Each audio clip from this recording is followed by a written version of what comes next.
अगर आप लॉ कर रहे हैं तो आप लोगों के लिए ये शॉर्ट वीडियो ध्यान से सुनना।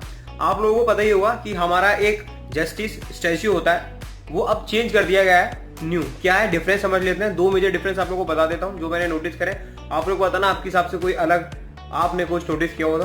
पहली चीज ये, जो पहला स्टैच्यू था लेडी का जस्टिस वाला, उसमें क्या था, हाथ में उनके तलवार थी, स्वॉर्ड थी, और आंखों पर पट्टी बंधी हुई थी। ये दोनों चीजें हटा दी गई हैं। आंखों पर पट्टी पहले थी, अब वो नहीं है, वो हटा दी गई है नए वाले स्टैचू में।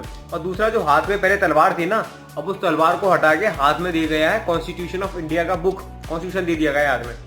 और कई लोग तो उसको ऐसे इंटरप्रेट कर रहे हैं कि भाई पहले तो जस्टिस था ब्लाइंड था, आंखों में पट्टी बांध रही थी, जस्टिस किसको मिल रहा है किसको नहीं मिल रहा। लेकिन अब जो नया सिस्टम है ना इंडिया का लीगल सिस्टम, वो भाई सबको इक्वल ट्रीट करेगा। आंखों में पट्टी नहीं है और हाथ में कॉन्स्टिट्यूशन है, कॉन्स्टिट्यूशन के हिसाब से। तो आप लोग बताओ, पहला वाला आप लोगों को बेटर लग रहा था स्टैचू, या अब वाला? कौन सा वाला अच्छा है आप लोगों के हिसाब से? बताओ जरा, आप लोगों की इंटरप्रिटेशन स्किल्स कैसी है।